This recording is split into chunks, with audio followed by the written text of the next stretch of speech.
நண்பர்களுக்கு வணக்கங்க. வாளையார்லேருந்து ஜாய்ஸ் பேசுகிறேன். பாருங்கள், மதுக்கரை மார்க்கெட் ரோட்டுக்குள்ளே இப்போ நம்ம வந்துக்கிட்டு இருக்கிறோம். இந்த ரோடு மரப்பாலத்தை க்ளோஸ் பண்ணினங்காட்டிக்கு இப்போ எல்என்டி வழியாக டோல்கேட் இருக்கிறங்காட்டிக்கு எல்லா வண்டி மதுக்கரை மார்க்கெட் வழியாக உள்ளே பூந்து வருது. எவ்வளோ டிராஃபிக்குன்னு பாருங்கள்.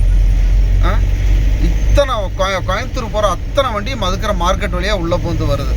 அந்த எல்என்டி ரோடை கற்பகம் காலேஜ் வரைக்கும் டோலை ஃப்ரீ பண்ணினாங்கன்னா இவ்வளோ டிராஃபிக் இங்கே ஆகாது. இந்த ஊர் மக்கள் இங்கே நிறைய ஹாஸ்பிட்டல் இருக்குது, கவர்மெண்ட் ஹாஸ்பிட்டல் இருக்குது, நடராஜ் ஹாஸ்பிட்டலு, அபிராமி ஹாஸ்பிட்டலு, இந்த ரோடுகளுக்கெல்லாம் ஹாஸ்பிட்டலுக்கு போகிறக்கெல்லாம் முக்கியமான வழி. இந்த தடத்துக்குள்ளே இவ்வளோ டிராஃபிக் ஆச்சுன்னா இங்கே இருக்கிற மக்களுக்கு எவ்வளோ பாதிப்பு இருக்கும்.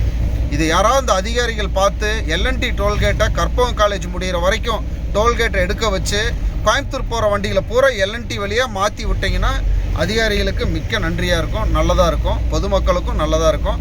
பாருங்கள், இந்த வீடியோவை பார்க்குறவங்க கொஞ்சம் அதிகாரிகள் கண்ணில் படுற வரைக்கும் கொஞ்சம் ஷேர் பண்ணுங்கள். நன்றி.